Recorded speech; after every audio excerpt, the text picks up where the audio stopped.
Well, hello again, sugar. Come on in. Today I want to talk about the hardest working thing in my whole kitchen. And no, it is not me, though some days it feels like a tie. It's the black iron. That skillet sitting on my stove belonged to my mama, and before that to her mama. And it has fried more chicken and baked more cornbread than any pan they make today ever will. Now, I've told you before how to keep one alive. Wipe it warm, drop of grease, never let it sit wet. But honey, that's just the manners. Today I'm giving you the 25 tricks nobody wrote down. How to buy one at a yard sale without getting cheated. How to raise one from the dead when it's orange with rust. And the one mistake, one single careless minute, that will crack 100-year-old skillet clean in two. I watched it happen once in my aunt's kitchen, and the sound was like a heartbreaking. Stay with me clear to the end, sugar, because the last one isn't a trick at all. It's the reason any of this matters. Number 1. How to read a stranger's skillet. Mama could pick through a church rummage table and find the one good pan like a hen finds corn. Here's what she taught me. First, set it flat on something level and press the edges. If it rocks, it's warped, and a warped pan cooks 1 egg raw and 1 egg burnt till the day you die. Second, look inside. The old good iron is smooth as glass in there, honey. Machined slick at the foundry. If the cooking surface feels like a gravel road, it's a young pan wearing an old pan's rust. Third, hold it up and give the rim a little knock with your knuckle. Good iron rings, just a little, like a far-off bell. A dull, dead thunk can mean a crack you can't see yet. Rust don't matter one bit. I'll show you why in a minute. But a wobble, a crack, or a pit deep enough to catch your fingernail, you set that one down and walk on, sugar. You're not buying a pan. You're choosing a coworker for the next 50 years. Number 2. Rust is not a funeral. Folks throw out a rusty skillet like it died, and honey, it just fainted. Mama's cure cost a potato. Cut a raw potato in half, dip the cut end in coarse salt, and scrub that rust in circles like you're mad at it. The potato holds the salt and weeps a little juice, and between the grit and the starch, that orange comes off in muddy streaks. Rinse it, dry it on the stove till it's bone dry and a little too hot to touch. Then rub it all over with a thin coat of grease and let it bake a while. I have seen pans come off a burn pile, orange as a pumpkin, and be frying eggs by Sunday. The iron under that rust is just as good as it ever was, sugar. It's only the surface that got lonely. Half the treasures in this world just need somebody who knows they're not ruined. Number 3. Seasoning the real way. Now that clean pan needs its black coat back. And here is where everybody goes wrong. They paint the grease on thick, like frosting a cake. Thick grease bakes into a sticky brown gum that peels like a sunburn. Mama's rule was thin, thin, thin. Wipe the grease on, then take a dry rag and wipe it back off like you changed your mind. What's left? That shine you can barely see. That's the right amount. Pan goes in a hot oven upside down, so it can't puddle, with something under it to catch the drips. An hour hot, then let it cool where it sits. Do that 2 or 3 times, and the pan turns from gray to bronze to black, hard as the pan itself. That coat isn't grease sitting on iron anymore, honey. The heat turns it into something else entirely. Slick and tough as lacquer. 3 thin coats beat 1 thick one at everything, sugar. Paint, seasoning, and I'd say it's true of flattery too. Number 4. The onion christening. A fresh seasoned pan is like a new pair of Sunday shoes, honey. It needs breaking in before you trust it anywhere important. First thing Mama ever cooked in a re-seasoned skillet was an onion. Just an onion, sliced thick, in a good spoonful of grease, fried slow till it was brown and sweet, and the whole house smelled like supper was coming. The onion pulls any strange taste off the new seasoning, the leftover whisper of smoke and bare metal, and it lays down the first honest layer of cooking at the same time. Then the onion went into a gravy or on top of beans, because you know by now nothing in that kitchen got thrown away. Only after the onion did the pan earn eggs, and only after eggs did it earn Sunday chicken. A pan has to work its way up sugar, same as everybody else in the house. Number 5. The egg tells the truth. How do you know when a skillet's seasoning is finished? Really finished? You ask an egg, honey. An egg is the fussiest thing that ever met a pan.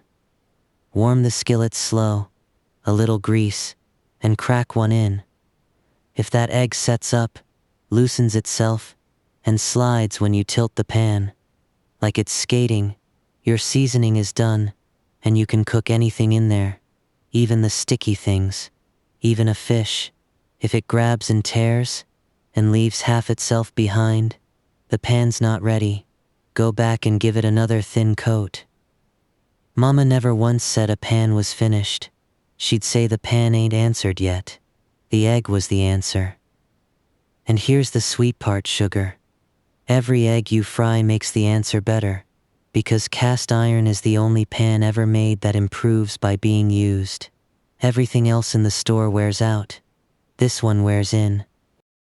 Number 6. The mistake. Here it is, honey. The one I promised. The one that ruins them. Cold water in a hot pan.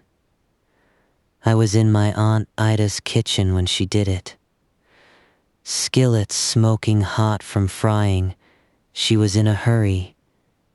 She swung it to the sink and ran the cold tap straight into it.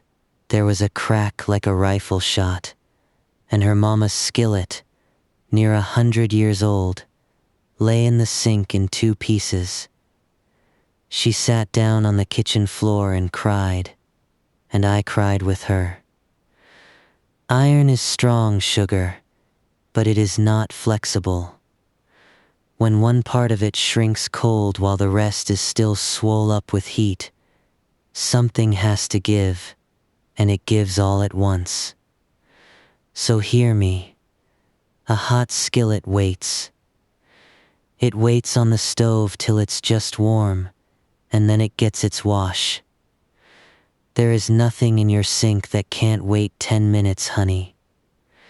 But there are things in your family that cannot be replaced.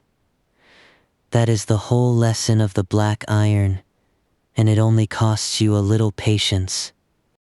Number 7. The cornbread pan. In Mama's kitchen, one skillet did nothing, and I mean nothing, but cornbread. It never saw an egg, never saw a piece of chicken, and it never, ever met water. After every bake it got wiped out warm, greased light, and hung back on its own nail, and over the years that pan built up a finish so slick, the cornbread would about jump out of it on its own.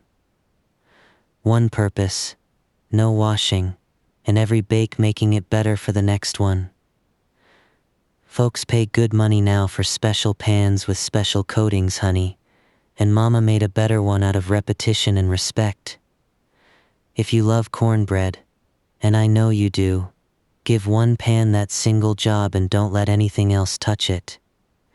Give a thing one job and no interruptions, sugar, and it will get so good at it you'd swear it was showing off. Number 8. The little sister press. Mama had a small skillet she called the little sister, and half its job was sitting on top of the big one. Bacon that curls up cooks uneven, so the little sister sat on it, wrapped in a clean cloth, and held it flat so every inch touched the iron.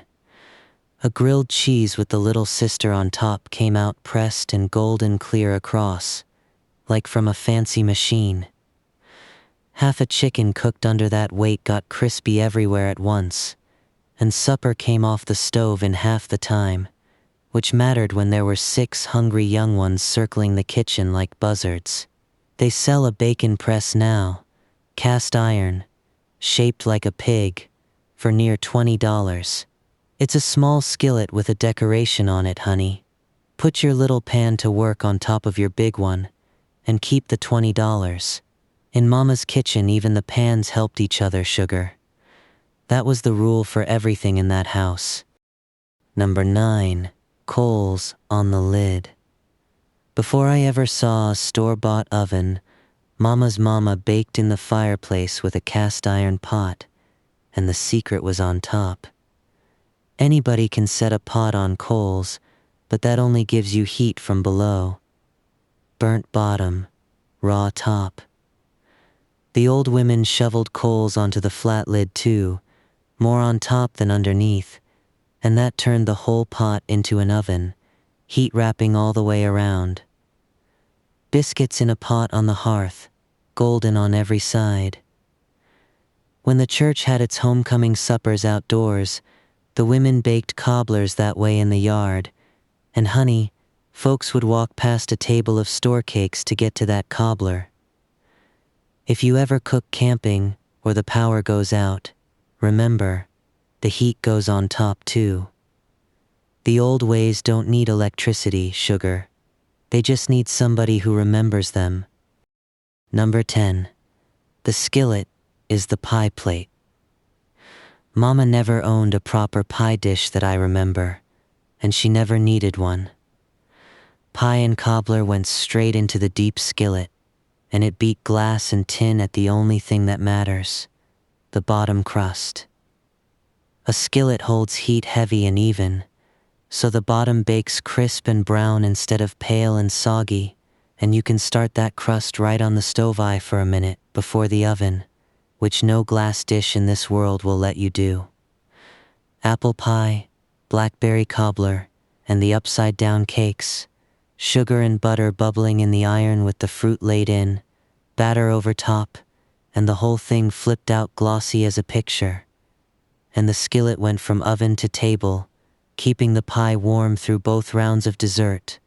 One pan, honey, doing the work of 3 dishes and a warming tray. That was Mama's arithmetic. Sugar, fewer things, working harder. Number 11. What the iron won't forgive.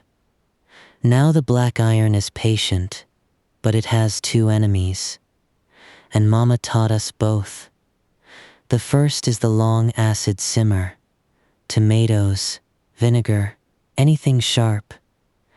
Cooked in it quick is fine, but let it stew in there an hour, and that acid eats the seasoning you worked so hard for. And worse, the food comes out tasting like a handful of nails. Long tomato things went in the enamel pot, always. The second enemy is storage. Food never slept in the skillet, honey, not once, not even covered. The salt and the damp sit on that seasoning all night, undoing it, and the food takes up a gray taste besides. Supper came out of the pan got its wipe, and both of them went to bed clean. Know what a thing can't do, sugar, and don't ask it to. That's not just pan advice, honey. That'll keep peace in a family too. Number 12. The handle sock. A cast iron handle gets just as hot as the pan, and it holds that heat long after you forgot it was on the fire. Every mountain kitchen had burned scars to prove it. So Mama sewed what she called the handle sock, a padded sleeve of flour sack cloth, 3 layers quilted, that slipped right over the handle, and it hung on a nail by the stove, where your hand could find it without looking. Prettier than a wadded-up towel, and a sight safer, because a towel slips and a towel catches fire, and the sock did neither. She made them for wedding presents, honey. A skillet sock in the bride's kitchen colors, and the brides wrote thank you notes like she'd sent silver. They sell silicone ones now in the store.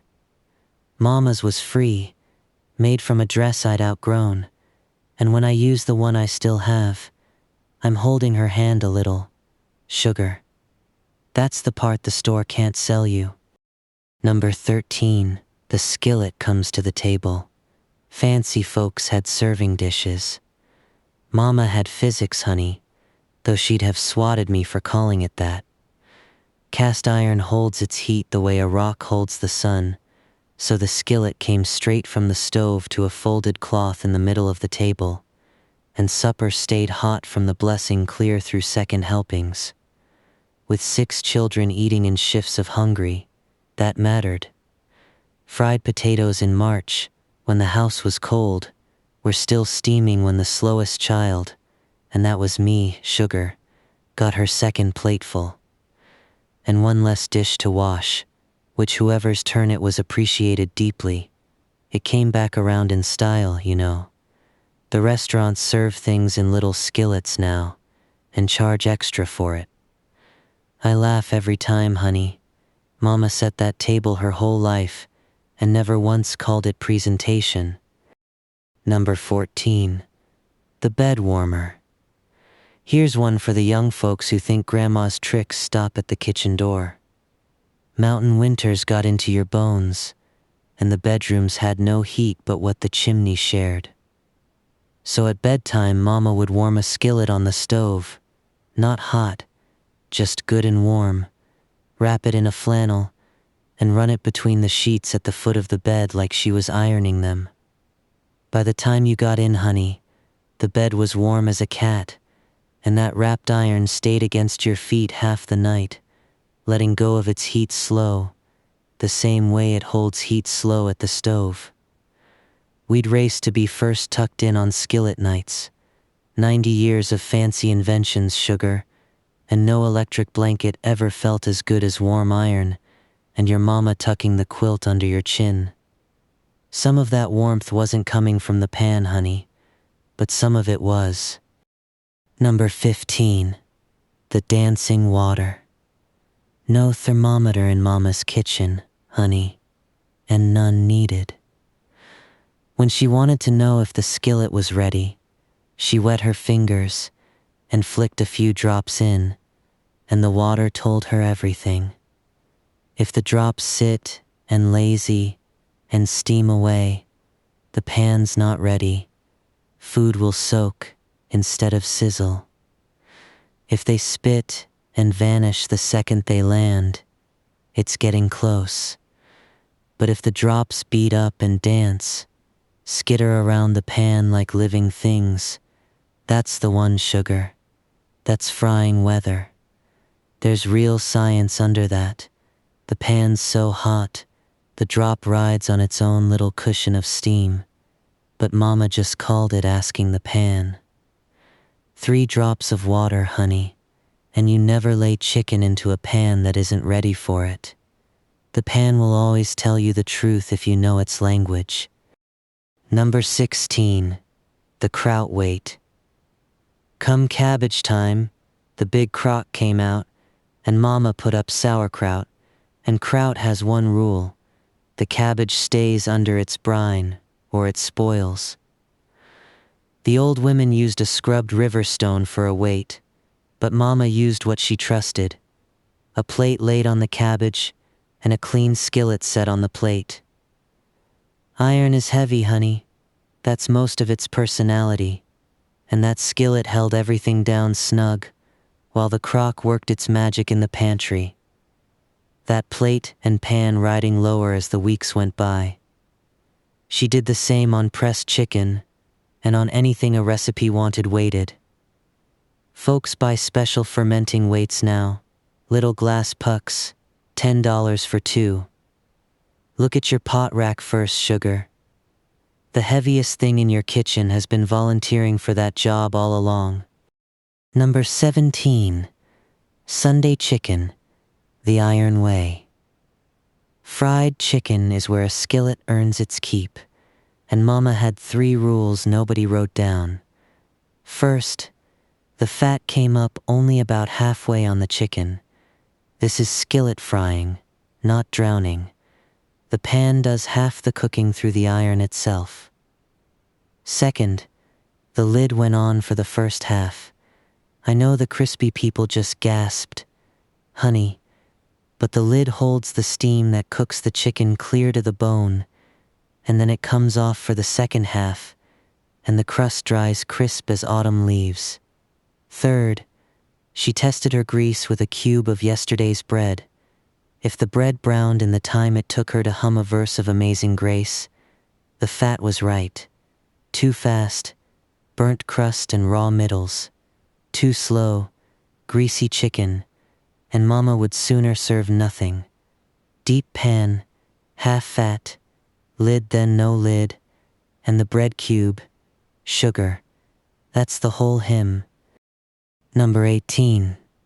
The pan remembers.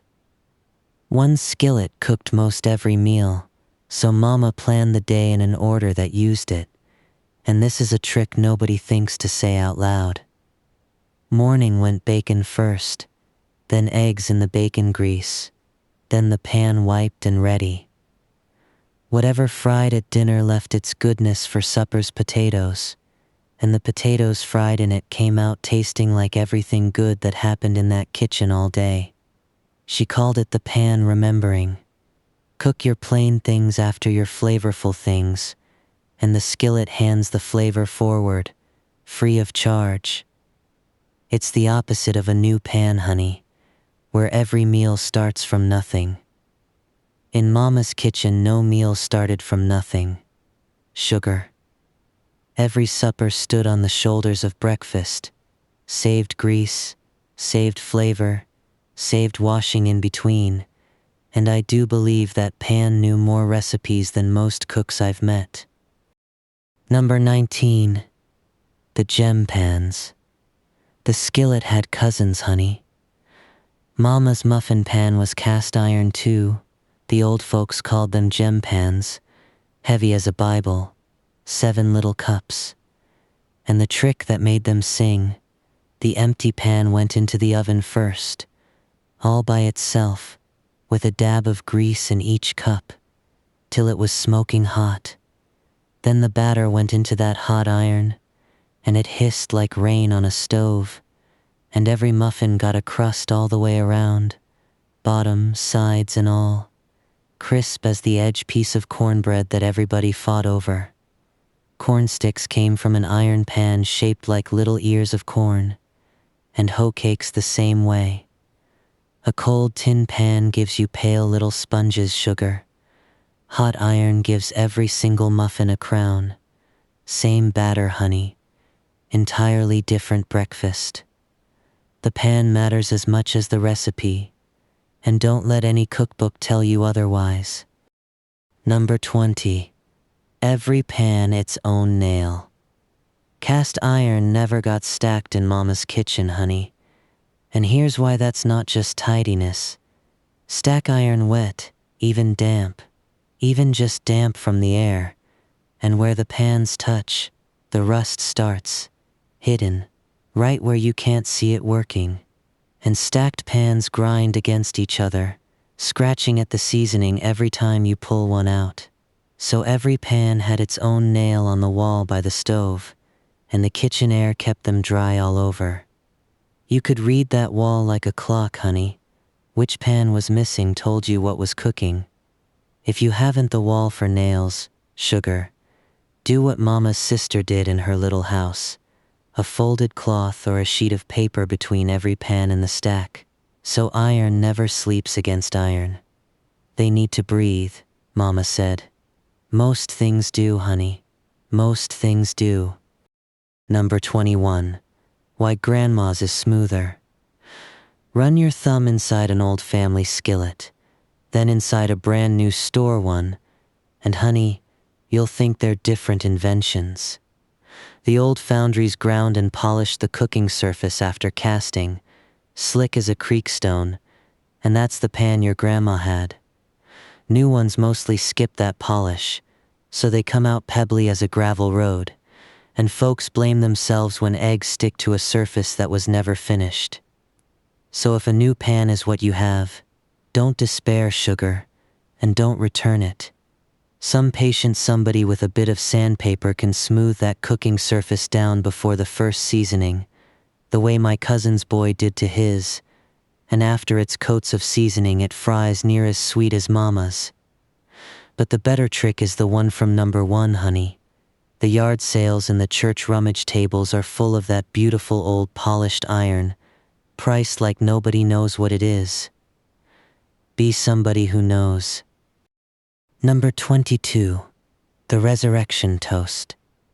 Day-old biscuits and stale bread never met the trash. You know that by now. But here's the irons part of it. A dry skillet, warmed slow, the split biscuit laid cut side down, and the lid on. 2 minutes, honey. The iron crisps the cut face golden, while the lid holds just enough of the biscuit's own moisture to soften the inside. And I promise you that biscuit comes back better than it was born, crackling outside, tender in. A sprinkle of water in the pan first if the bread's gone truly hard, and the little puff of steam brings it clear back from the dead. Light bread toasted in the skillet with a whisper of bacon grease beats any electric toaster ever made, and it was breakfast many a morning. The store wants to sell you an air fryer to do this, sugar. It's a lid and a warm pan. It always was. Number 23, the fire cure. Sometimes a pan goes wrong past fixing with a potato, honey.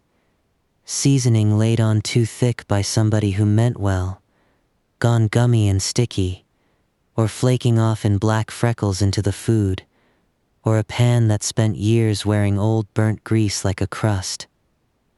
Mama's people had one answer: the fire. When the outdoor fire burned down to a bed of coals, the pan went in it, upside down, and stayed till the fire died overnight. Come morning, everything the pan had been wearing was burnt to a gray ash you could brush off with a rag, and there sat the bare honest iron, ready to start over with the potato scrub and the thin coats, good as the day it was cast. You can't hurt the iron with a wood fire, sugar. It was born in hotter. Some things need patching, honey, and some things need to burn down to what they really are and begin again. Iron allows it. That's more than you can say for most. Number 24, the 100-year head start. Let me tell you what you're really buying when you take home that 50-cent rummage sale skillet, honey. Every pan they sell new today starts at 0. But a skillet that fried through the Depression has 60, 80, 100 years of seasoning baked into it, layer on layer, every supper adding one more coat. That's why the old pans cook better. It is not sentiment, sugar. It's accumulation. You cannot buy that finish at any price, and you cannot rush it. You can only inherit it, or find it wearing a little rust at an estate sale, priced by folks who can't tell treasure from scrap. And every meal you cook adds your layer on top of all of theirs. Think about that, honey. Somebody's grandmother started a piece of work 100 years ago, and you get to continue it at your own stove. There aren't many things left in this world where that's true. Hold on to the ones that are. Number 25, the iron is a will. And here's the last one, sugar, the one that isn't a trick at all. In the mountains a skillet was willed, same as land. Mama told me at her stove, the same way her mama told her. The skillet goes to the one who'll use it. Not the oldest, honey, the one who'll use it. Because iron only stays alive in a working kitchen. Hang it on a decorating wall, and it's just a gravestone with a handle. Mine came to me the winter mama passed, and the first thing I cooked in it was her cornbread, crying the whole time, and it came out perfect, because the pan knew the way even when my hands didn't. I've already told my granddaughter it's hers, and she knows the rules come with it. So mind everything I told you today. The thin coats, the patience, the no cold water. You're not maintaining a pan, honey. You're keeping something alive long enough to hand it on. That's the whole secret of the black iron. And if you ask me, sugar, it's the whole secret of everything else too. Well, there's the whole iron sermon, honey.